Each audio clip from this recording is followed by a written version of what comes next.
আসসালামু আলাইকুম ওয়া রাহমাতুল্লাহি ওয়া বারাকাতুহু। আসসালামু আলাইকুম ওয়া রাহমাতুল্লাহি ওয়া বারাকাতুহু। এবার ভালো হয়েছে না দ্বিতীয়বার? আলহামদুলিল্লাহ।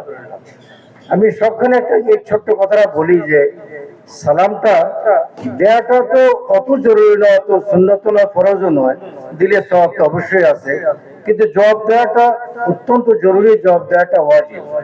কোরআন কারীমে আল্লাহ তাআলা বলেছেন এটা যে সালাম দিলে কোনো কিছু তোহফা দিলে তার জবাব দিতে হয়, বরং একটু বেশি দিতে হবে, আহসানা মিন, যা দিছে তার চেয়ে একটু বেশি দিতে হয়। সুতরাং আমরা সালামের প্রচলনটা যেন ভুলে না যাই, এবার একটু সতর্ক থাকি। আসসালামু আলাইকুম ওয়া রাহমাতুল্লাহি ওয়া বারাকাতুহু।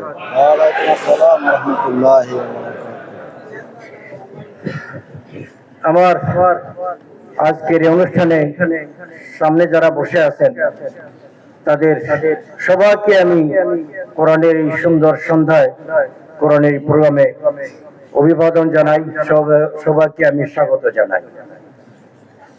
আমার ডান পাশে আসহাবুল ইয়ামিনের মতো যারা বসে আছেন, এই দেশের বেশ কয়েকজন গুণী ব্যক্তি, বিশেষ করে প্রফেসর মুখতার আহমদ আমার অত্যন্ত স্নেহের একজন মানুষ, এত সুন্দর সুন্দর বাছাই করে কথা বলে। এই জন্য আমি বেরোর সময় তারা বলেছিলাম যে তোমার এত সুন্দর নামটা কে বাছাই করবে। আসলে মুখতার শব্দের অর্থ হচ্ছে বাছাই করা, তাই বাছাই করা একটা নাম দিয়ে আল্লাহ তাআলা তাকে কোরআন এবং হাদিসের বাছাই করা কথাগুলো আমাদের এই বাছাই করা জনসভাবে পেশ করার জন্য আল্লাহ তাআলাকে তৌফিক দিয়েছেন। আমি সবটুকু প্রাণ দিয়ে তার জন্য আল্লাহর কাছে দোয়া করি, আল্লাহ তাআলা তাকে নেক হায়াত দান করুন। আমাদের এখানে আমার আরেক ঘনিষ্ঠ শরীর আমাদের আশরাফ ভাই আছেন, উনি প্রাক্তন সামরিক কর্মকর্তা, এখন শিক্ষার সাথে জড়িত। আল্লাহ তাআলা তাকেও মেহরবানি করে মেধা এবং যোগ্যতা দিয়ে কোরআনের জন্য কাজ করার তৌফিক দান করুন। আছেন আল কোরআন একাডেমির সাথে জড়িত আরো কয়েকজন ব্যক্তি, মিস্টার নুরুল আমিন ভাই আছে, আমাদের ঢাকা অফিসের হাফেজ শরাফতুল্লাহ সহ এখানে আরো যারা আছেন, এই যে এই আয়োজন যারা করেছেন তাদের সবার সাথে আমার অত পরিচয় নেই, সবার নাম আমি জনে জনে বলতে পারবো না, কিন্তু তাদের নাম আমি না জানলেও কোনো না কোনো জায়গায় তাদের নাম লিপিবদ্ধ আছে। আল্লাহ তাআলা সেই তালিকা অনুযায়ী তাদের প্রত্যেককে আজকের এই সুন্দর সুন্দর মেহরবানি করে বিনিময় দান করুন। আমার আজ মনে আছে 1960 সালে আমি যখন প্রথম মাইজদি শহরে আসি, তখন আজকের ওই মাইজদি আর সেই মাইজদি এক নয়, 64 বছর আগের কথা বলছি আমি। এই 64 বছর আগের মাইজদিতে একটা ইসলামিক পাঠাগার ছিল, আমাদের ভদ্রলোক ছিল উসমান মুখতার। উসমান মুখতার সাহেব আমার শ্রদ্ধেয় বড় ভাই মরহুম হাফেজ মাওলানা নিসার আহমদ, তিনি তখন এই মাদ্রাসার আলিম ক্লাসের ছাত্র ছিলেন। তখন তারা মিলে একটা ইসলামিক পাঠাগার করেছিলেন, এবং সেই পাঠাগারে প্রথম আমি পাঠাগারে যখন মেম্বার ভর্তি হই, that was my turning point my whole life. আল্লাহ তাবারক তাআলা সেদিনের এই যে টার্নিং পয়েন্টটা শুরু হলো আজ থেকে 65 বছর আগে, আল্লাহ তাবারক তাআলার দরবারে লাখ কোটি সাজদা আদায় করে আমি শেষ করতে পারবো না সেই কোরআনের সফর, যেটা 65 বছর আগে শুরু হয়েছে, আজও আল্লাহ তাআলা সেই সফরটা জারি রেখেছেন। এই শহরে যখন আমি আসি, তখন এই জায়গায় যেখানে আজকে বিশ্ববিদ্যালয় স্থাপিত হয়েছে, এই জায়গাগুলোতে কিছুই ছিল না। ইভেন তোমাদের তো অনেকেরই জানা নাই যে যে জায়গায় এখন তোমরা দাঁড়ানো, একসময় সাগর ছিল, বেশি দিন আগের কথা নয়, আমার আব্বাদের জমানায় এখানে ইভেন বড় বড় জাহাজ পর্যন্ত ফিরতে পারতো না। এখানে সাগরের একটা ভীষণ ভয়ঙ্কর সাগরের দিয়েছিল। এবার সোনাপুর যেটা এখন, এই সোনাপুর থেকে আরো 5 মাইল দূরে নোয়াখালী স্টেশনটা ছিল, যে নোয়াখালী নামে যে জায়গাটা তোমরা জানো না, সেই জায়গাটা আজ কোথায়? একটা স্টেশন ছিল নামে নোয়াখালী, সেই নোয়াখালী স্টেশনটা ছিল বর্তমান সোনাপুর থেকে আরো 5-6 মাইল দক্ষিণে। সেটা যখন নদীগর্ভে বিলীন হয়ে যায়, তোমার তাড়াতাড়ি করে সেখানকার অফিসিয়াল নথিপত্র সব মাইজদিতে আনা হয়। ওই কোর্ট, ওখানে প্রথম কোর্ট বিল্ডিং বসানো হয়েছে বলে মাইজদিকে বলা হয় মাইজদি কোর্ট। সেই যে শুরু হলো এই নোয়াখালীর এইভাবে পুনর্বিন্যাস আস্তে আস্তে করতে করতে এখানে ইসলামী মাদ্রাসা হলো, তার পাশে আরেকটা কেরামতি মাদ্রাসা নামে আরেকটা বড় মাদ্রাসা তৈরি হলো। আলহামদুলিল্লাহ, সেই মাদ্রাসা থেকে আমার জীবনের শুরু হলো।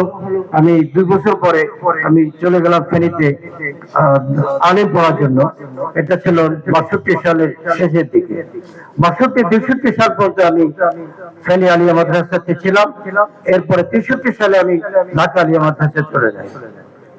ঢাকা আলিয়া মাদ্রাসায় চলে যাওয়ার পরে একটা বিস্তৃত জীবন, আলহামদুলিল্লাহ। ওখান থেকে আমি আলিম ফাজিল কামিল করার পরে আমি আল্লাহ তাআলা দয়ায় আমি ঢাকা ইউনিভার্সিটি ডিগ্রি শেষ করে আমি এক পর্যায়ে আল্লাহ তাআলা আমাদের বিদেশে নিয়ে গেলেন।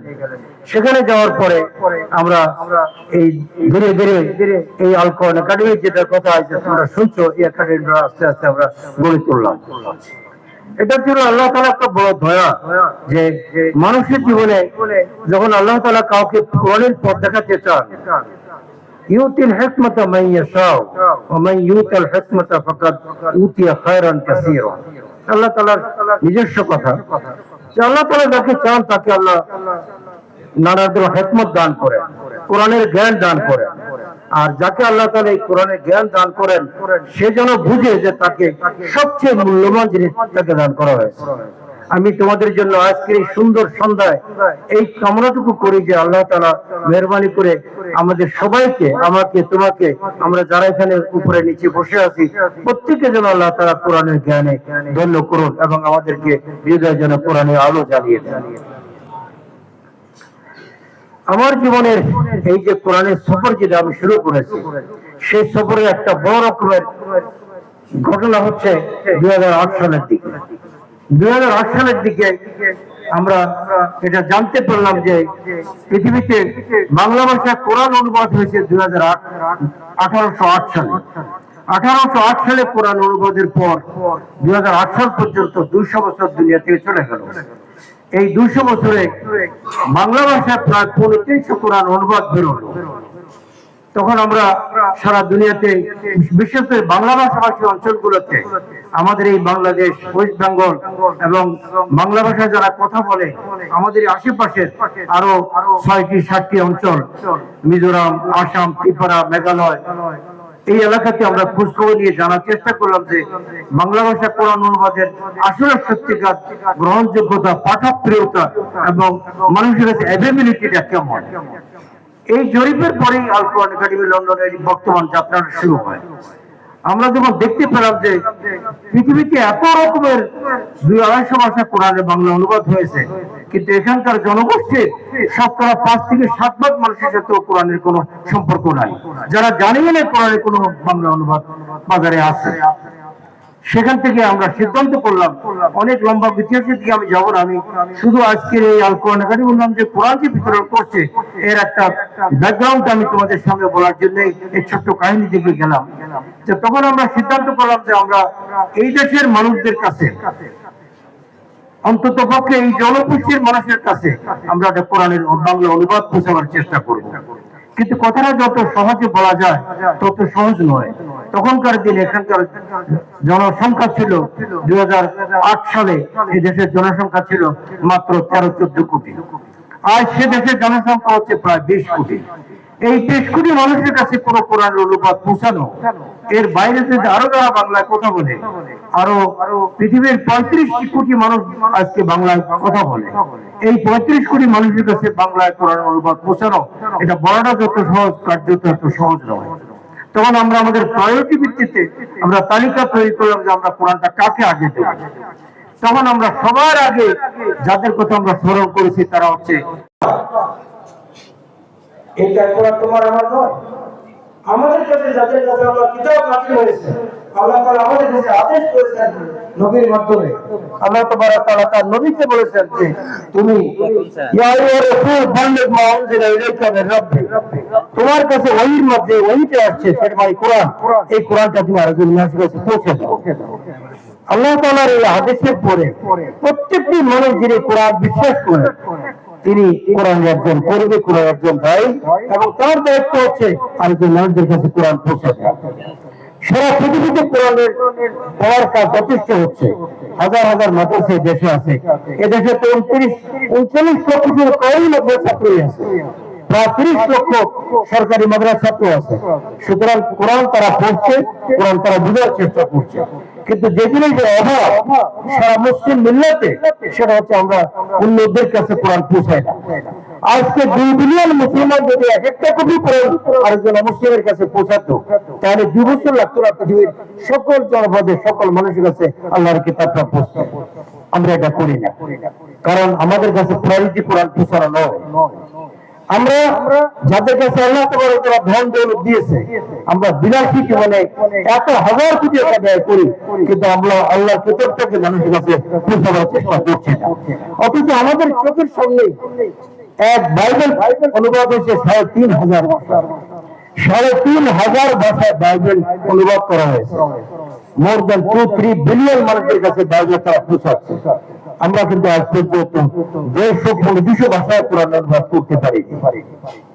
আর যেসব প্রতিষ্ঠান বড় আকারে আগে কোরআন ডিস্ট্রিবিউশন করতো, দুঃখের কথা হচ্ছে সেসব প্রতিষ্ঠানগুলো এখন আর কোরআন দিতে উৎসাহী না, কারণ তাদের এখন প্রায়োরিটি চেঞ্জ হয়ে গেছে। তাদেরকে এখন অন্য বড় কাজের দিকে যেতে হয়, যার কারণে কোরআন কি করে নেয়, এখন আর তাদের কারো উৎসাহ নাই। সারা দুনিয়াতে এই সবেতন নীলমণি এই শুধু লন্ডন আর লন্ডন দ্বারা শুধু কোরআন বিতরণ করে। আমি অনেকক্ষণ থেকে তোমরা বসে আছো, আমি অত্যন্ত কৃতজ্ঞ তোমাদের কাছে যে তোমরা তোমাদের সময় ব্যয় করে একদম নিরসে আলোচনা শুনলাম। সকাল থেকে তোমরা অনেক ব্যস্ত ছিলে, এখন এই শেষ সময় এসে আমি তোমাদের কাছে কোরআনের কথাগুলো শুধু এই কারণে বললাম যে আমি কোরআন দিয়ে এবং কোরআন হাতে নিয়ে আমরা আজকের আলোচনাটা শেষ করতে চাই। কারণ আল্লাহ তাবারক তাআলা আমাদের প্রত্যেকটা মানুষকে যেন আমরা কোরআন পৌঁছাতে পারি, আল্লাহ প্রত্যেকটা বন্ধের হাতে যেন আমরা কোরআন দিতে পারি তার ভাষা, সে চেষ্টা আমাদের করতে হবে। তোমরা এটা মনে করো না যে পশ্চিমী দুনিয়াতে কোরআনের প্রতি মানুষের আগ্রহ নয়। পশ্চিমী দুনিয়াতে কোরআনের প্রতি যেভাবে আগ্রহ বেড়েছে, আমরা যদি মুসলমানরা সাপ্লাই দিতে পারি, তাহলে বলা যায় না আগামী 20 বছরে পৃথিবীর বহু ওয়েস্টার্ন ওয়ার্ল্ডের দেশ মুসলিম প্রধান দেশ হয়ে পরিণত হয়ে যাবে। আলহামদুলিল্লাহ, এটা আল্লাহ তাআলার অনেক বড় দোয়া। তোমরা একটা ছোট্ট ঘটনা হয়তো দেখেছো কিছুদিন আগে, উজবেকিস্তানে একটা প্রতিষ্ঠান কোরআন ছাপছিল এবং সেই কোরআনটা তারা বিক্রি করার জন্য একটা ঘোষণা দিয়েছে, তারা কোরআনটা বিক্রি করবে। কোরআনটা বিক্রি করার ঘোষণা দেওয়ার পরে এত হাজার হাজার মানুষ কোরআনটা নেওয়ার জন্য আসলো। শেষ পর্যন্ত কোন ময়দানে জায়গা পাওয়া গেল না, গভর্নমেন্টকে বাধ্য হয়ে উজবেকিস্তানের ন্যাশনাল স্টেডিয়াম দিতে হবে। সেই ন্যাশনাল স্টেডিয়ামে গিয়েও সারাদিন চেষ্টা করে মানুষ সবার হাতে কোরআন দিতে পারেনি। এমনি একটি বিস্ময়কর অবস্থা, মানুষের আগ্রহ, মানুষের প্রবল ইচ্ছা কোরআনের প্রতি আজকে পশ্চিম দুনিয়াতে জেগেছে। আলহামদুলিল্লাহ, এই জিনিসটাকে আমরা চেষ্টা করছি, এই জিনিসটাকে কাজে লাগিয়ে মানুষের কাছে কোরআন দিতে। মাত্র 3 দিন আগে আমি পশ্চিম বাংলা থেকে আসছি। পশ্চিম বাংলায় পৃথিবীর দ্বিতীয় বৃহত্তম বই মেলায় আল কোরআন একাডেমি লন্ডন স্টল আছে। সে স্টলে আমাকে ওরা প্রতিদিন ভিডিও পাঠায়, প্রতিদিন দেখা যায় যে 30-40 জন 50 জন লোক লাইনে দাঁড়িয়ে আছে কোরআন নেওয়ার জন্য। একটি অমুসলিম দেশে আমাদের স্টলের সামনে প্রতিদিন 20-30 জন 40 জন 50 জন লোক কি তো দাঁড়িয়ে থাকে এক কপি কোরআন নেওয়ার জন্য। এটা কোরআনের প্রতি এই পৃথিবীর মানুষের আমার স্যার মুক্তার প্রফেসর মুক্তারজি বললেন, এই জলবায়ু পৃথিবীর একটা অন্তিম কাল চলে আসছে। আজ প্রয়োজন হচ্ছে মুসলমানদের একটা প্রবল ধাক্কা দেওয়া। এই বস্তুবাদী পৃথিবীকে শেষ হতেই হবে, কারণ মানুষ সারা পৃথিবীর মানুষ এখন ফেরাক হয়ে গেছে এই বস্তুবাদের অত্যাচারে। এই কারণেই পৃথিবীতে আজকে মানুষ ইসলামের দিকে, কোরআনের দিকে ফিরে আসছে। তোমরা যারা নরওয়েতে যে জায়গায় কোরআন চালানো হয়েছিল, যে জায়গায়, সেই জায়গায় আলহামদুলিল্লাহ আজকে একটা বিশাল মসজিদ তৈরি হয়েছে। আমি তোমাদের আর সময় নিতে চাই না, আমার মনে হয় আলোচনা শেষ করবে এসে